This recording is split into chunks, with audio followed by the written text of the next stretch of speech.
class, for today's discussion. This is again regarding our lab safety and equipments in the clinical chemistry laboratory. A few reminders before we start. Number one, again, please take down notes. The soft copy of this PowerPoint has been shared to our OneDrive link. Second is listen attentively.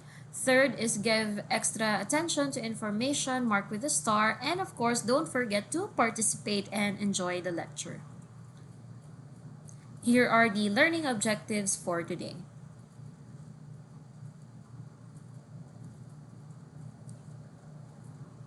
And then just a brief reminder regarding the review. Kindly review again Lab 1, which is regarding the lab safety and equipments in the clinical chemistry laboratory that was discussed this week.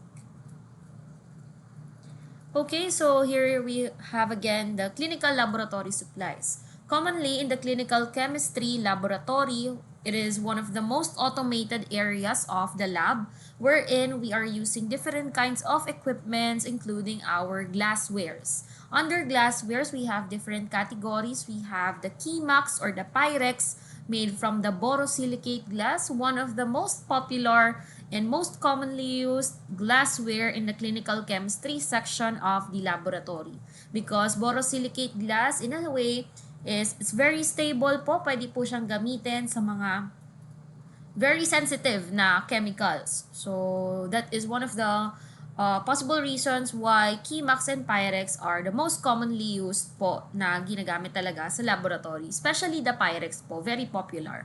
Next po natin we have Corex, which is made from aluminosilicate. And then we also have the high silica, the Vicor, which is acid and alkali resistant. This is very good po for the strong acids and bases. We also have low actinic, which is amber colored. The good thing regarding amber colored equipments is that we can protect our sample from light or sa ilaw po. So maganda po siya para doon naman po sa mga light-sensitive substances. And then we also have the flint and the soda lime glass, which is one of the most not useful in the laboratory because it's very porous and hindi po siya ganoon ka-stable. So next here we have the different kinds of plasticwares. In the laboratory, aside from glasswares, we are also using plasticwares. Commonly, plasticwares, of course, is made of plastic and they are commonly disposable. So, one of the major things po na plasticwares na ginagamit natin in CC is really the pipette tips para po sa ating mga micropipette. But aside from that, we are also using test tubes which are disposable, and then yung mga mini test tubes po natin for low reactions. And then here are the major types of resins. We have polystyrene, polyethylene, polypropylene, Trigon, Teflon, polycarbonate, and polyvinyl chloride. Okay, next here we have equipments for measuring mass. Under measuring mass, we have the analytical balance, which is coming from, or which comes in many different variations like the microbalance, the semi-microanalytical balance, microanalytical balance, equal arm balance, a single pan analytical balance, and electronic analytical balance. Here is an illustration of what an analytical balance looks like. And then aside from the analytical balance, we can also use weighing bottles like desiccators and desiccants. Next here, equipments for measuring volume. For volume naman po, commonly we are using the pipettes. So these are glass or plastic equipments used to transfer liquids. They may be reusable or disposable.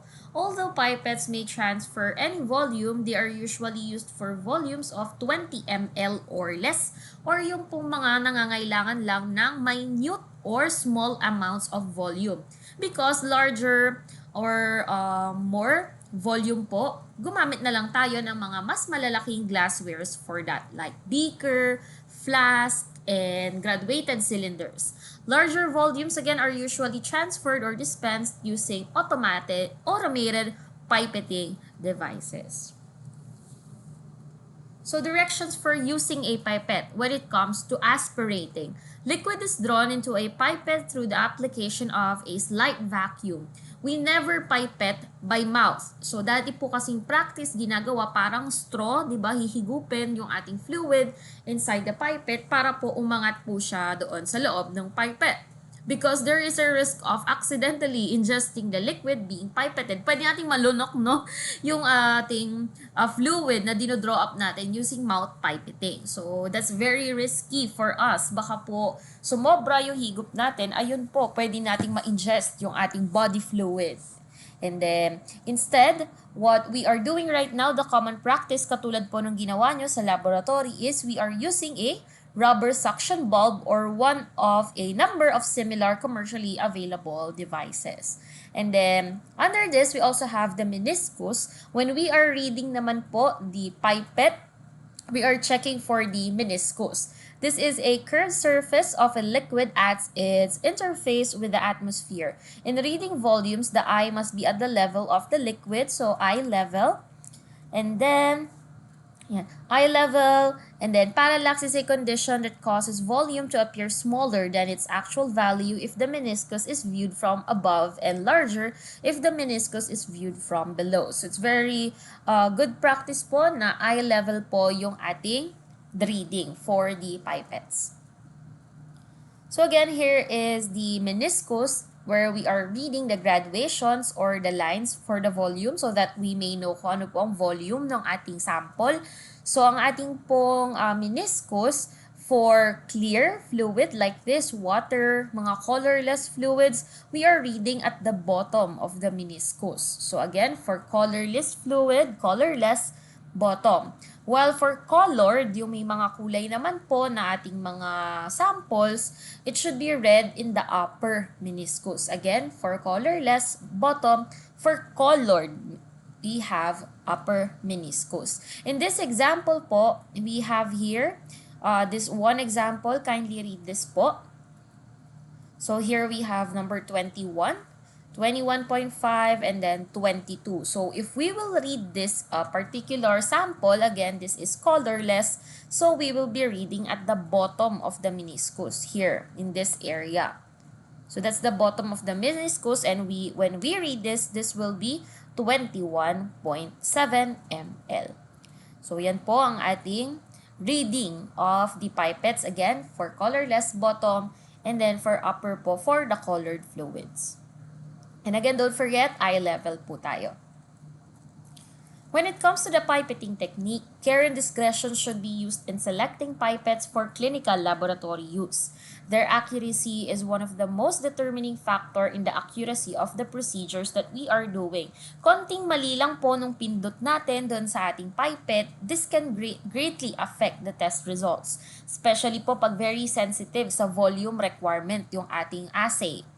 Pipettes, again, are glass or plastic equipments, again, that is used to transfer these liquids that may be reusable nga po or disposable. Under the pipettes, we have different classification. Dito po tayo una sa based on the design or the calibration mark. Again, we can categorize the pipette according to their design or calibration mark. We have two under this. We have the to-contain pipette.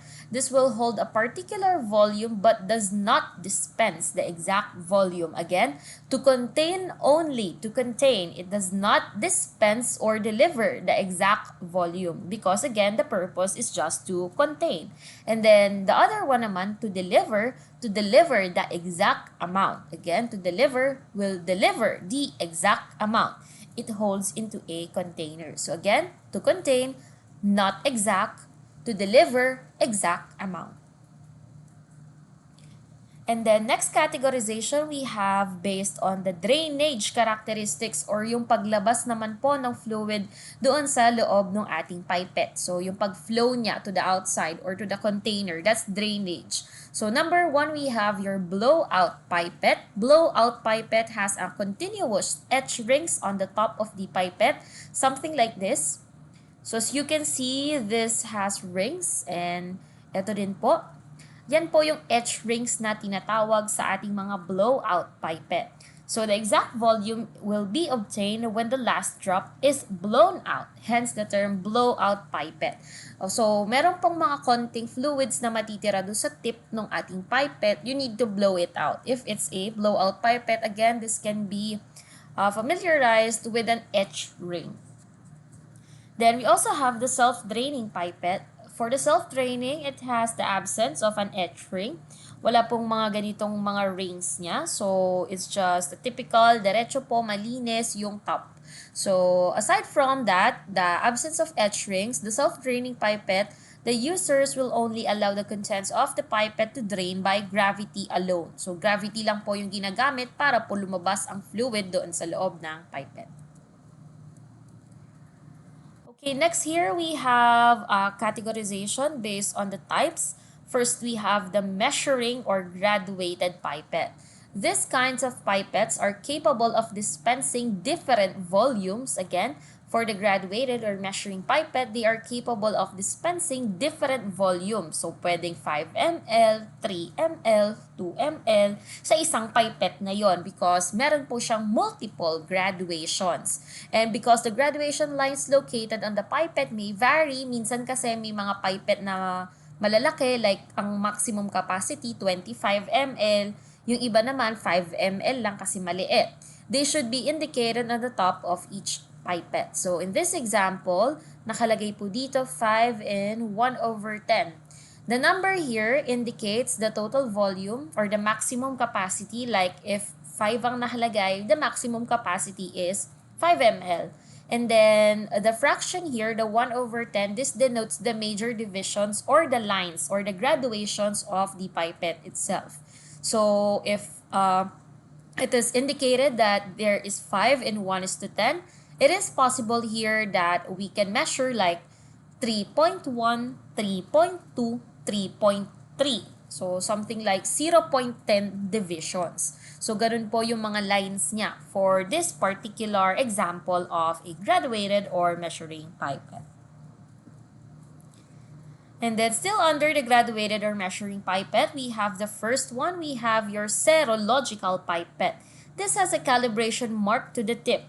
So up until dun po sa pinakadulo ng pipette natin, meron daw siyang lines or calibration marks. The rate of fall of the liquid is much too fast because of a larger orifice, and it has an etch ring on the suction piece, so it's generally a blowout pipette because may etch rings nga po. And then we also have your Moore pipette, calibrated between two marks, no graduations though to the tip. So dito po sa may bandang dulo na part niya, wala daw po siyang mga graduations. Hanggang dito lang po sa medyo upper part lang. Self-draining pipette, but the tip should not touch or the tip should not be allowed to touch the vessel wall while draining. So pwede po ilalapit nyo lang po ng very very light, no? Hindi po itatouch yung tip natin dun sa pinaka-vessel po ng ating paglalagyan na container like a beaker. Katulad po nung ginawa nung iba during the practical exam. Okay, next natin here, we have the micro pipette. Micro po like less than 1 ml. 1,000, okay, let me just specify this. 1,000 UL. 1,000 UL, this is 1,000 microliters, hence the term micro. 1,000 microliter is equals to 1 ml po. So that's why the term is a micro pipette, like it indicates 1,000 microliters, which is again equals to less than 1 ml. So the TC pipette calibrated with mercury. Our micropipettes may be designed as either a Moore or serologic pipette. The entire contents of the pipette must be emptied out and used when small amount of bloods or specimen is needed. Like yun nga po, commonly the maximum capacity is 1,000 UL or 1 ml. And then aside from the measuring or graduated pipette, we also have your transfer pipette.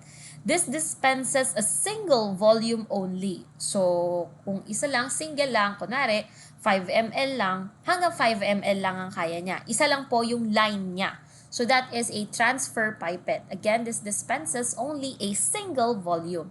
Under the transfer pipette, we have yung isa pong ginamit natin during the practicals, which is the volumetric pipette. This has the highest degree of accuracy and precision and should be used when diluting standards, calibrators, or QC materials. It has the highest degree of accuracy because dito po isa lang yung linya. Hindi po kayo gaanong mahihirapan katulad doon sa nangyari po sa practical doon sa ating more pipette, di ba marami po siyang lines. So in a way, mas mahirap pong tsambahan yung ating lines. Diba? Kailangan talaga yung skills natin is mabilis yung kamay or daliri para po umokay po siya doon sa line. Unlike the volumetric pipette, isang line lang. So, it denotes a highest degree of accuracy and precision kasi hindi ka mahihirapang hanapin yung linya kung saan ka po mag-i-stop kasi isa lang naman po yung line here. To deliver and self-draining pipette designed to dispense one volume without further subdivision. Yun nga po, one line lang or one graduation, one volume only per pipette. Next natin, we have the Ostwald-Follin pipette. Ito po, mas maliliit lang po na parang volumetric lang naman din.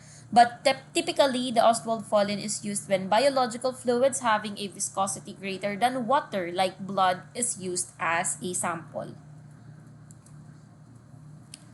Next, we have your Pasteur pipette.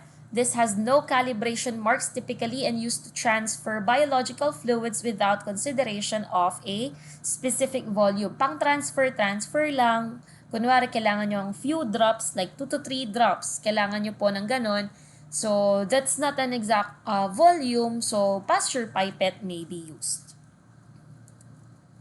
And by the way, going back to the Pasteur pipette, typically, Pasteur pipettes are disposable. They are made of plastic and commonly for one-time use po. Next, we have your automatic pipette.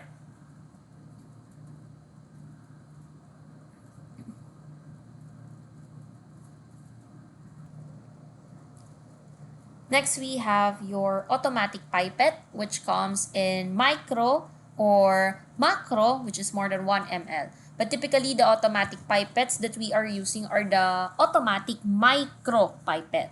This is by far the most routinely used pipette. The tips are contaminated and are often disposable. Advantage of the automatic pipettes includes the safety, stability, especially po when you have practice, a good technique, ease to use, madali lang po gamitin ito kahit first time mo makakagamit ka. Increased precision and lack of required cleaning because the tips are commonly disposable. So here we have two types of automatic pipette, the air displacement and the positive displacement pipette. For the air displacement pipette, like this one, ito po yung ginamit nyo during the practical exam. It relies on piston for suction creation to draw the sample into a disposable tip. So commonly, the tips of an air displacement is disposable. Katulad nga po nung ginamit natin last time. The piston does not come in contact with the fluid. The piston is inside of the device. The one na nasa labas lang po is the pipette tips lang po. Yung piston po nasa loob. While the positive displacement pipette, this operates by moving the piston into the pipette tip or barrel, much like a hypodermic syringe, yung typical na syringe po na ginagamit natin. And it does not require a different tip though for each use. So, definitely this one, since it does not require a different tip, so it can be washable, but yung safety naman doon and possible contaminants is much more prone po. Kasi, yun nga po, hindi po tinatapon yung tip kada gamit. And then, more pictures lang po, no, so that we can visualize the differences of the air displacement and positive displacement. Again, the positive displacement plastic tip contains an integrated piston. Ito po yung piston. And the sample po touches the piston seal. So, nagtatouch po yung ating sample dun sa mismong piston.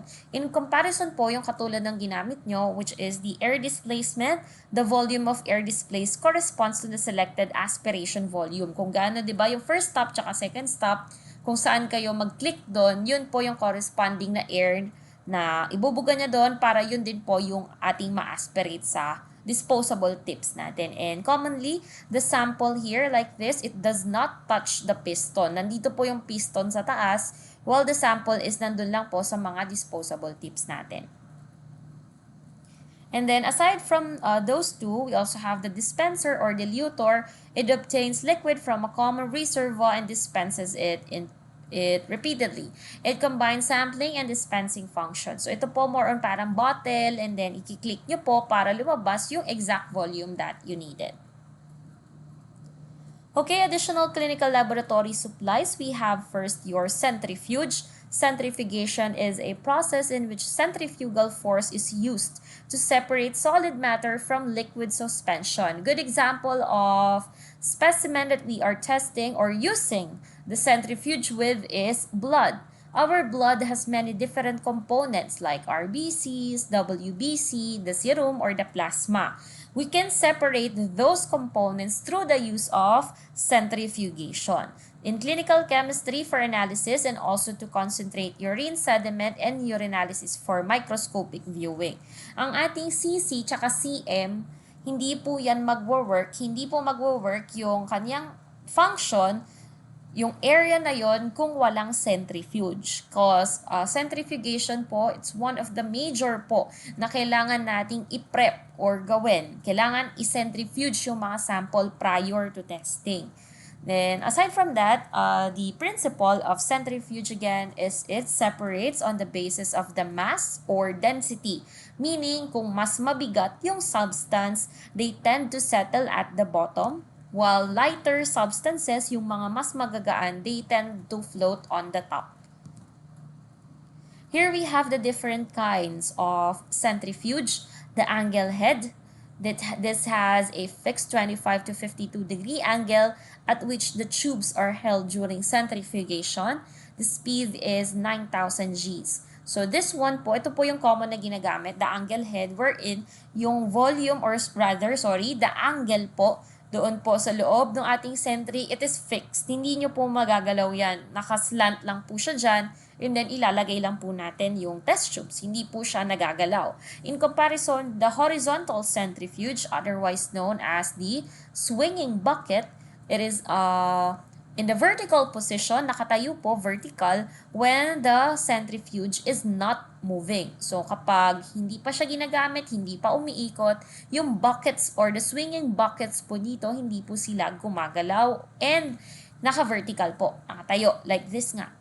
Wow. However, kapag moving na po yung ating centrifuge, umiikot na po siya, so unti-unti po magiging horizontal po ang position, nakahiga na po yung ating swinging buckets po. And then the speed though, mas mababa lang at 1650 G. And then the third one, which is the ultra centrifuge, this will generate the highest speed out of the three. And then this is the reference method for lipoprotein analysis. Lipoprotein like HDL, LDL, VLDL, yun po yung ating mga lipoproteins. Again, the reference method is ultra centrifuge. Maintenance, ayan, we should also maintain the centrifuge just like any other equipments. So when we are dealing with the disinfection, we disinfect supposedly weekly po, once a week. For the calibration, that is every 3 months or quarterly, 4 times a year. Dapat ganun po kadami yung calibration niya. You check here the revolutions per minute. Revolutions po yung pag-ikot. Gano'ng kadaming times na umikot si centrifuge every minute. That's RPM. Using a tachometer or strobe light. And then aside from that, vibrations and timer should be checked monthly. The centrifuge po, meron po tong timer. Pwede nyong ilagay doon kung gaano natin katagal kailangan i-spin yung ating mga sample. Commonly like 5 minutes, 10 minutes, 15 minutes. That particular timer, it should be checked monthly. And then even the vibrations. So very common po yung vibrations, no? During centrifugation. But kapag excessive or unusual yung vibrations, yun na po yung dapat magkaroon ng intervention. Okay, so that's it for topic number 2. Thank you so much for listening. I'll see you in the next video.